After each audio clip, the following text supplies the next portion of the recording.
ఏ పని అయినా స్టార్ట్ చేసినంత ఈజీ కాదండి అది కంటిన్యూ చేయడం అంటే. స్టార్ట్ చేసిన తర్వాత అస్సలు కష్టం స్టార్ట్ అవుతుంది. ఆ కష్టాన్ని హ్యాండిల్ చేస్తూ బిజినెస్ ని ముందుకు తీసుకువెళ్తేనే సక్సెస్ వస్తుంది. డ్యూరింగ్ దీస్ డేస్ ఆర్డర్స్ అన్ని కూడా అనుకున్న టైం కి అయ్యేలాగా మోస్ట్లీ ప్లాన్ చేసేస్తున్నాము. బట్ చిన్న రిక్వెస్ట్, రా మెటీరియల్ లో ఏదైనా ఇష్యూ వస్తే తప్ప వాట్సాప్ కి మెసేజ్ చేయొద్దు. సో మాకు కూడా కొంచెం టైం సేవ్ అవుతూ ఉంటుంది. అందుకే రా మెటీరియల్ మొత్తం కూడా వెబ్సైట్ లోనే అప్లోడ్ చేసేసాము. ప్రతి చిన్న దానికి మెసేజెస్ పంపుతుంటే డైలీ వాట్సాప్ కి కొన్ని వందల మెసేజెస్ వస్తున్నాయండి. ఎవరికైతే ఆర్డర్ ప్లేసింగ్ లో ఇష్యూ రైజ్ అవుతుందో వాళ్ళ మెసేజెస్ మాకు కనిపించట్లేదు. సో ప్లీజ్ ఇదొక్కటి కన్సిడర్ చేయండి. అండ్ ప్రెసెంట్ అయితే మోక్షిత హెల్ప్ వల్ల నాకు ఇంట్లో పని అండ్ ఆర్డర్స్ రెండు కూడా ఎట్ ఏ టైం ఫినిష్ అవుతున్నాయి. నేను ఇంట్లో వర్క్ చేస్తున్నంత సేపు తను థ్రెడ్ ర్యాపింగ్ చేస్తుంది. దెన్ ఇద్దరం కలిసి వర్క్ స్పీడ్ చేసేస్తున్నాము. అండ్ ఈ రోజు చూపించే 2 సెట్స్ అయితే హాఫ్ సారీ ఫంక్షన్ కోసం మదర్ అండ్ డాటర్ సెట్స్ అన్నమాట. అండ్ ఇద్దరి సెట్స్ లో కూడా లావెండర్ కలర్ యాడ్ చేసాము. అండ్ ఈ స్టిక్ గురించి చాలా మంది అడిగారు అండి కామెంట్స్ లో. దీని పేరు వచ్చి గ్లూ పెన్. ఇది మన వెబ్సైట్ లో కూడా అవైలబుల్ గా ఉంది. చూడకపోతే కనుక చెక్ చేయండి. అండ్ ఆర్డర్ అయితే రెడీ చేసి హ్యాండ్ ఓవర్ చేసేసాము. సెట్స్ అయితే చాలా చాలా ప్రెటీ ఉన్నాయి. అండ్ ఈ రోజు టోటల్ 10 ఆర్డర్స్ డిస్పాచ్ చేసాము. రా మెటీరియల్ ఆర్డర్స్ చాలా వచ్చాయి వెబ్సైట్ లో. ఎక్స్పెక్ట్ చేయలేదు. కొన్ని ప్రొడక్ట్స్ అయితే స్టాక్ అవుట్ లో కూడా వెళ్ళిపోయాయి. రీస్టాక్ చేస్తున్నాము.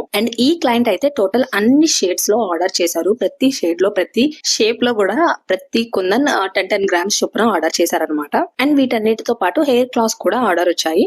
ఫ్లవర్ క్లాస్, బటర్ఫ్లైస్ అండ్ న్యూగా లాంచ్ చేసిన క్లాస్, ఇంకా మైక్రో క్లాస్ కూడా ఆర్డర్ చేశారు. ఇవైతే మైక్రో క్లాస్ ఎంత చిన్నగా క్యూట్ గా ఉంటాయో ఈ బాక్స్ పలంగా వస్తుంది. మొత్తం 10 ఉంటాయి ఇందులో. ఇవన్నీ డిస్పాచ్ చేసేసరికి నా సిచ్యువేషన్ ఏంటి అనేది మీకు క్లియర్ గా అర్థమవుతుంది కదా నా ఫేస్ లో. But still thank you for supporting.